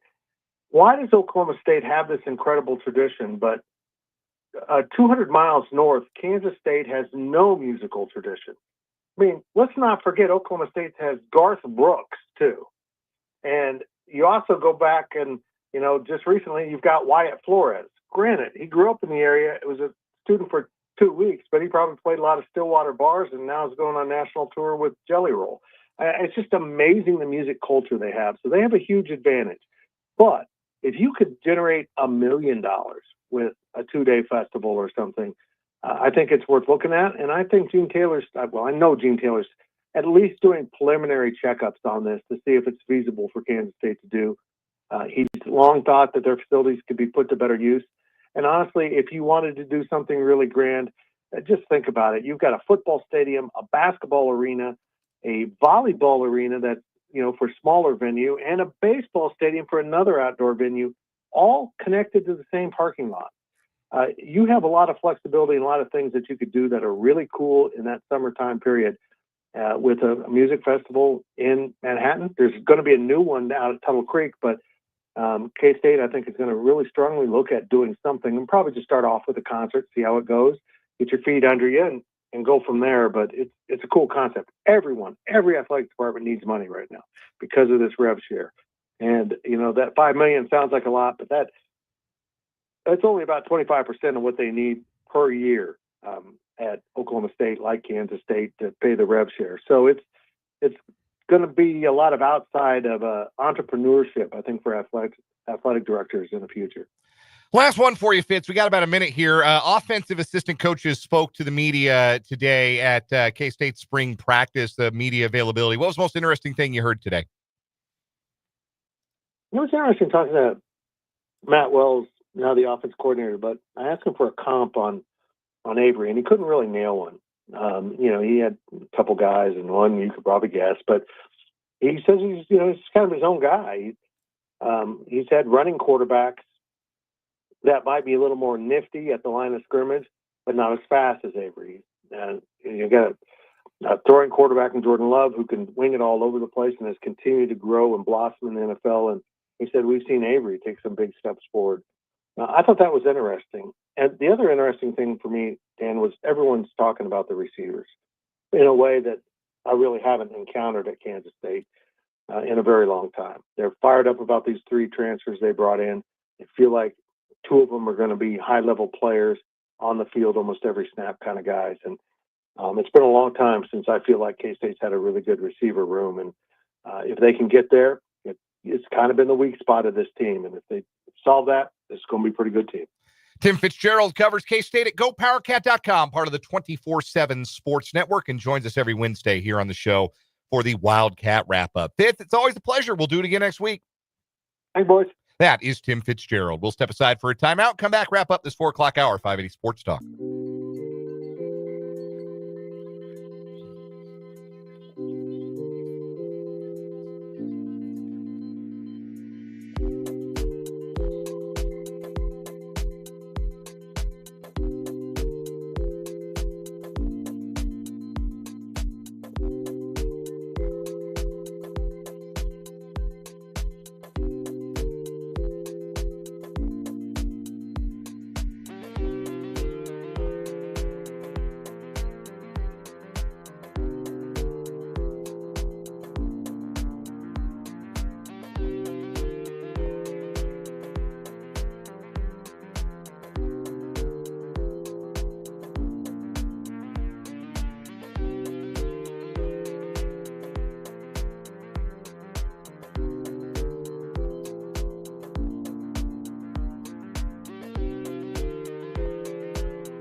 Whether you're a fitness enthusiast, a golf enthusiast, or both, it's great if you're both. Now's a great time to become a member of Great Life here in Topeka. 5 outstanding golf courses, 7 fitness centers. There are levels of membership that benefit all sorts of individuals, couples, and families. I'm an all-inclusive member. I love all the benefits I get, and I know you will too if you become a member of Great Life. Go to greatlifetopeka.com today for more information.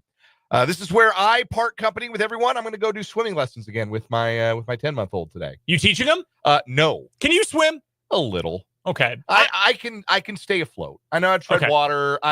You're not going to confuse my thrashy strokes with like prime Michael Phelps. Okay. But I'm not going to sink, Fair enough.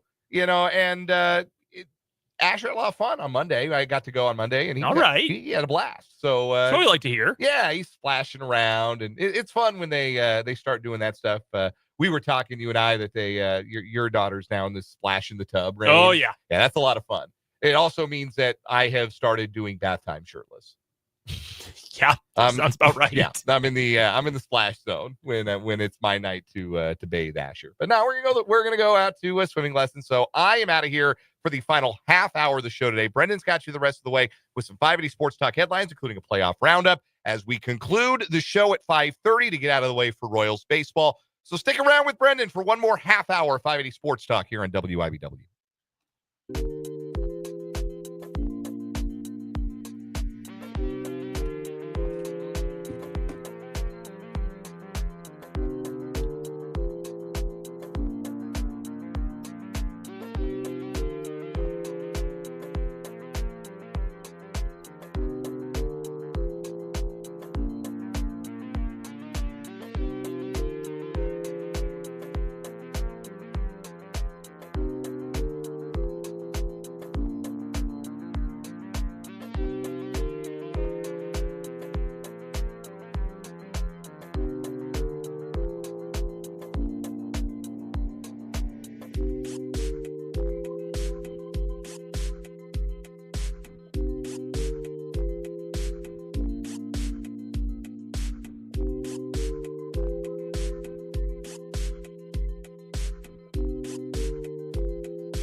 now it's the final half hour of 580 Sports Talk. Thank you so much for joining us today.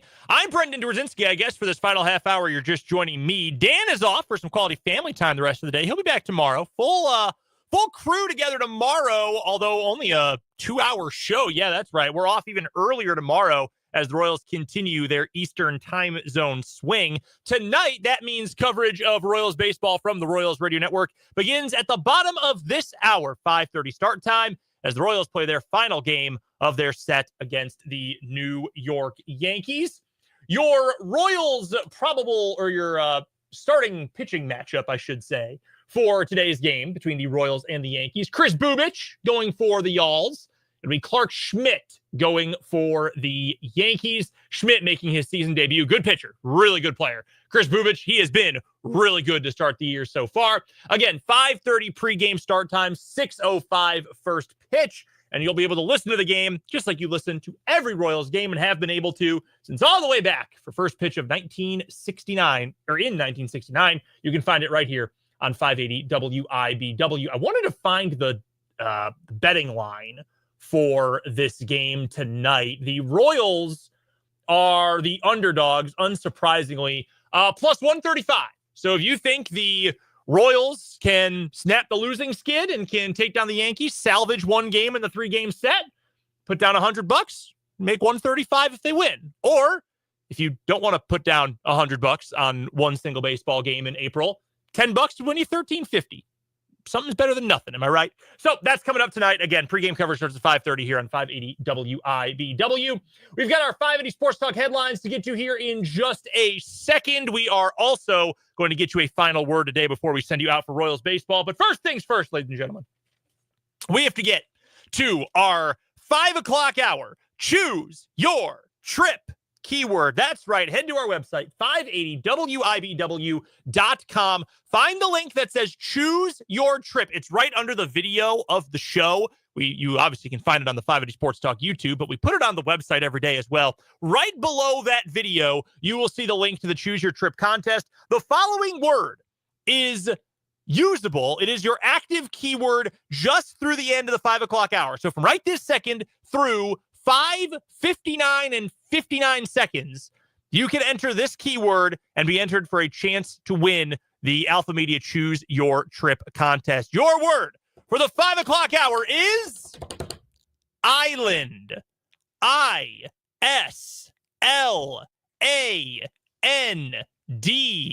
Island. That is your keyword for the Alpha Media Choose Your Trip contest here in the 5 o'clock hour. We will have a full slate of keywords coming up for you tomorrow. I got the keywords right in front of me, in fact. I'm not going to show you guys because I can't let you peek ahead if you're watching on the video, but I've got the keywords here. Dan's got the keywords. You've got a chance with the keyword island to win the contest here in the 5 o'clock hour. The words go through the end of the week by the by.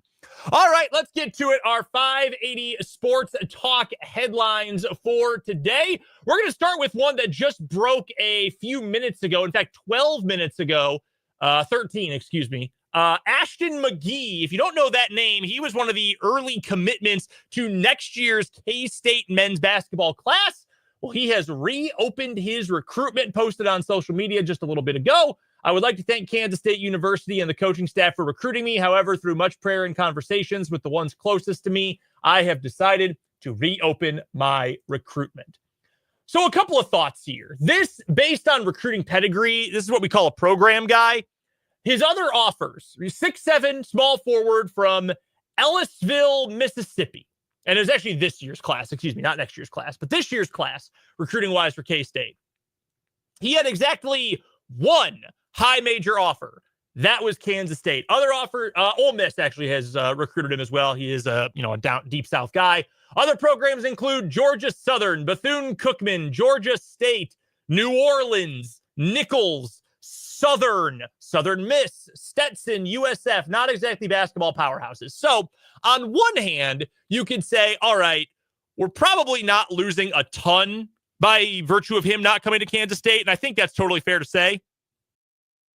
But I think it is also worth bringing up, it's not a great sign for the program that one of the guys you've had committed for about a month and a half now, go back to March 1st is when he committed, Then you kind of got in on the ground floor and it looked like you were going to be his best offer. All of a sudden is going to reopen his recruitment and is no longer committed to Kansas State. I don't know that McGee is going to be a great player. We obviously talked with Tim Fitzgerald during this past hour for the Wildcat Wrap-up about what the future for K-State recruiting is going to look like. Sounds like it's going to be overseas heavy for this upcoming class. If you're a member over at 24/7, if you're a VIP, you can go find all those scoops over at the Wabash Station message board from his guy, Ryan Gilbert. But I think this is more a bad look for optics than it is a bad look for in actual practice for Kansas State. I will put it that way. Again, he had one other high major offer in Ole Miss, his hometown program, essentially. His picture on 24/7 is even him wearing Ole Miss gear. Other offers were a handful of HBCUs and bad mid to low major programs. Really don't think you're probably missing out on anything. Just not a great look given how much of this offseason has gone for Kansas State so far. So that's headline number one. Let's continue on. Let's get back to the transfer portal. We'll go hyper local here. This from WIBW TV and WIBW.com. Washburn University football will be looking for a new quarterback to lead the huddle this upcoming season. I also could have told you this, and Sam posted on his social media as well. But junior quarterback Sam Van Dyne posted on Twitter/X, the everything app, it's all happening on X, that he is entering the transfer portal with his 2 years of eligibility and a red shirt remaining. He said exactly that and added, "I would like to say thank you to everyone who has helped me along this journey, and a special thank you to Washburn for being my home the last 2 years." He was a starter for the majority of the time the last 2 seasons. Sam took over for Kellen Simoncic back in the 2023 season when Kellen got injured in the early portion of the second game of the year. Kellen is now on staff, tight ends coach for Washburn football, and coach Zach Watkins. And then Sam was injured to start this past season, missed the first 4 games, but did get in the remaining 8. He finishes his Washburn career with 28 touchdowns and 18 interceptions in his 2 seasons as a majority time starter for Washburn football. Ichabod's did bring in a guy who looks like he's going to be a real stud, Justin Lewis, D1 transfer from Merrimack. I'm not giving you any inside information here. I have no idea what the depth chart's going to look like. All I know is I saw every quarterback on the Washburn roster throw the ball, run the ball really well this past Friday at the spring game. Justin looked great. Keller Hurlow looked great. Sam looked great as well. I don't know where Sam's going to end up, but I'm pretty confident he's going to have a good landing spot. He's a good quarterback. No doubt about that. Really good quarterback, and he's going to find a happy home one way or the other. So from Washburn news, we now move on with today's 580 Sports Talk headlines. Let's get to one from the NFL, shall we? This was actually reported originally yesterday. The guys didn't have time to get to it in the final hour of the show yesterday, but from Marcel Louis-Jacques of ESPN.com, the Miami Dolphins are looking to trade 3-time All-Pro cornerback Jalen Ramsey. That was announced by general manager Chris Grier during a news conference earlier this week. Grier said, quote, "This gives us the best chance to help us win not only just this year, but in the future as well. Really, after a couple weeks of discussions between ourselves internally and Jalen and his representation, we decided that it was probably in the best interest for all parties to move forward. I will say these decisions aren't done quickly and they're not taken lightly because we spent a lot of time this offseason working through this, talking through things. At the end of the day, Jalen did not ask for a trade. It was mutually, quote unquote, agreed upon that these two sides would part ways."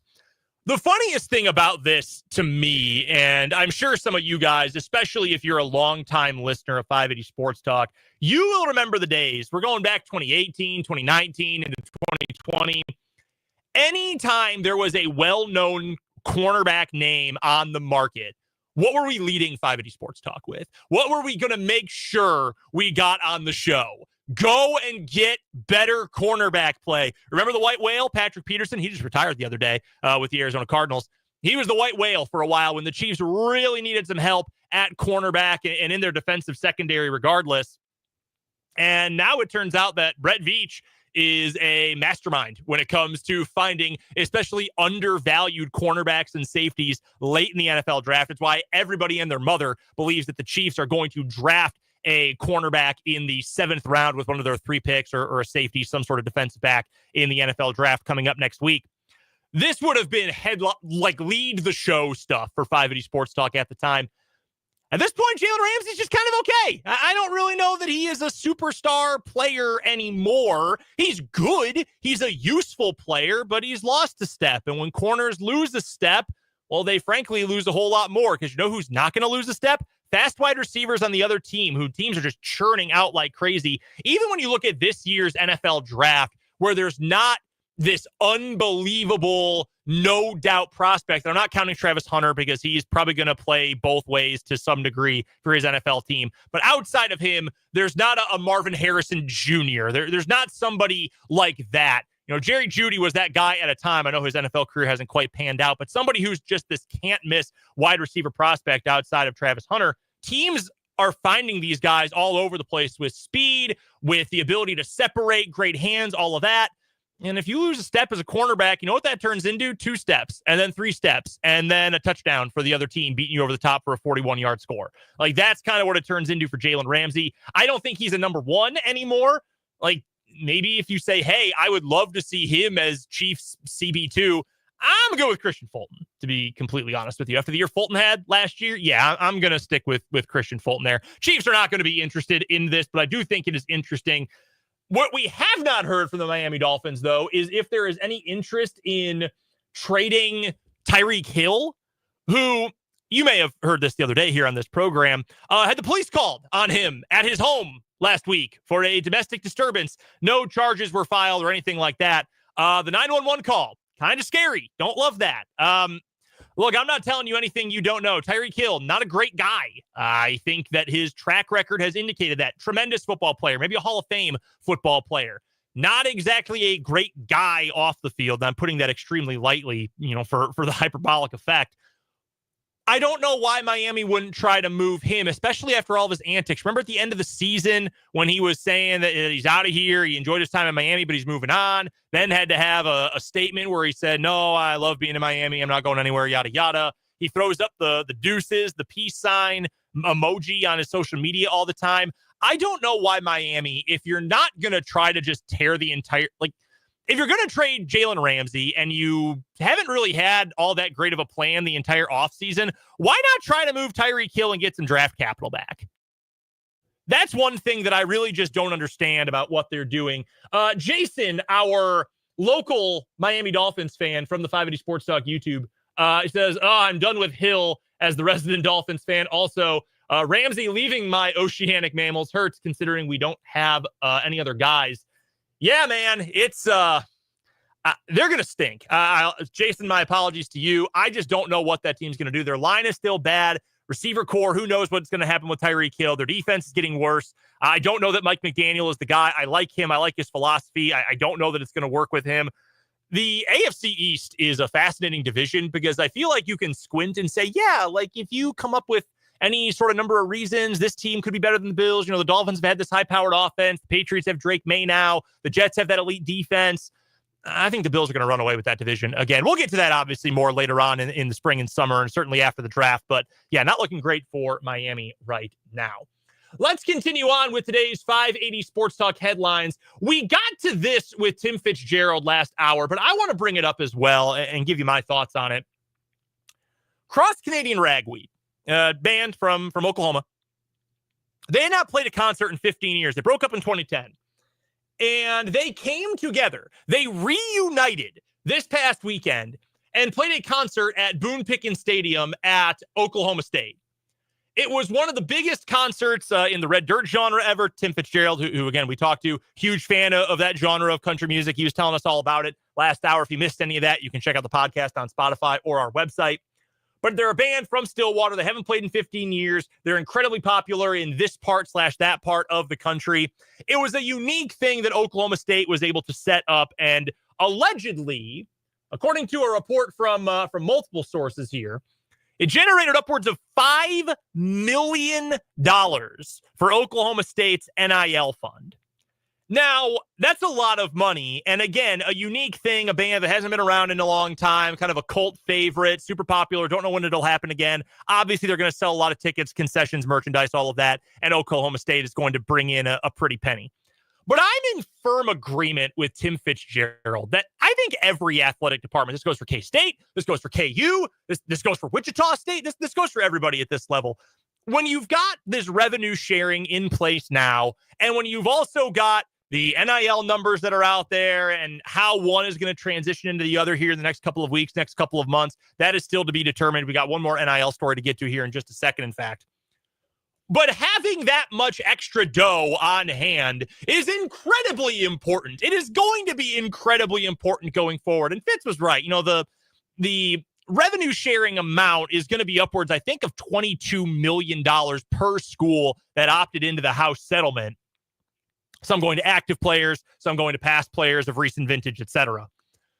$5 million is not even a quarter of that, but you know what it's more than? 0 or 1 million or 2 or 3 or 4, etc. I don't know who KU or K-State could bring in to do it, but K-State fans are loyal. I think if you said, hey, we're going to put on a good show for you, we'll bring you out, come out to Manhattan, come out to the Bill. We're going to have a fun concert, a couple good opening acts, whatever. I think K-State could bring in a pretty penny for not a horrible cost, all things considered. KU is going to have a brand new stadium in the fall.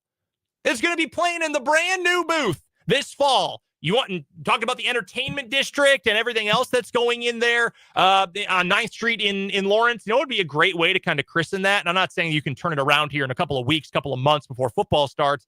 But a concert, I think, makes a lot of sense. Some sort of small-scale music festival, something to generate that kind of income. I think it makes a lot of sense. I think this was smart by Oklahoma State. Again, they kind of ended up in a perfect situation for this. But when you talk about the financials of sports, every athletic department is going to be looking for an edge. And if you're telling me, hey, here are your two options, you can either cut women's rowing and 2 other sports, or we can put on a concert to make up this $1 to $5 million. What should we do? I think pretty much everyone would say, hey, let's bring the music here. Who doesn't like live music? I think it was Mark B on YouTube who mentioned a little bit earlier. It was Vance, actually, and Mark B helping out as well, that Martina McBride is from way out in Western Kansas. I like Martina McBride. I don't know that she would sell out the booth or the bill, but start there. Why not? I don't know what she charges to put on a show at this point. Why not start there, see where you could go if you're KU or you're K-State. One final headline for you. This has not been fully confirmed as of yet, but all signs were pointing this way over the last couple of days anyway. But it appears, according to On3, as well as Colin Cowherd, to take this with a massive grain of salt, that Nico Iamaleava, the former Tennessee Volunteers quarterback, is going to transfer to UCLA. Again, this has not been fully confirmed as of yet. We don't know what the monetary compensation is going to look like as of yet. We do know that he was looking for upwards of $4 million, or at least his handlers were looking for $4 million. Yeah, we'll see about that. I don't think he's going to get that from UCLA. Feel like nobody really handled this situation all that well. I get why Tennessee put their foot down. But then again, if UCLA ends up giving him more than he was making before, doesn't Nico kind of still come out on top in this entire thing while Tennessee's got to find a new quarterback? It's a whole messy situation. I know everyone's got a strong opinion on it, but at least for now, barring a last-second change, it looks like Nico Iamaleava is headed to Southern California and UCLA. That does it for today's 580 Sports Talk headlines. Let's get to one more quick break. We'll come on back and wrap up this shortened edition of 580 Sports Talk after this with the final word.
Wrapping up 580 Sports Talk, short and show today. We got Royals baseball coming up here in just a few moments, and what a way for this show to end. I currently have a nosebleed. If you're watching on the YouTube, you just saw Mount Vesuvius explode in my left nostril. But hey, that's live radio sometimes. We are going to power through it. So let's get to today's final word. For me, it comes down to the Kansas City Chiefs and their draft strategy. I understand that there might not be elite, undeniable, great value when it comes to defensive tackles, interior defensive linemen in the first round of the draft. But think about it this way. The Chiefs are already picking with the second to last pick of the first round. That's essentially a second round player anyway. I would rather address a major current and long-term need with a pretty good player than wait a little bit later on for a guy who might turn into a good one, but for now might be a little bit more of a lottery ticket. I'm still going defensive line if I'm the Chiefs in the opening round. We're done today on 580 Sports Talk. Back tomorrow for another shortened show, 3 until 5. For Dan Lucero, I'm Brendan Dworzynski. We've got Royals baseball coming up after this on 580 WIBW.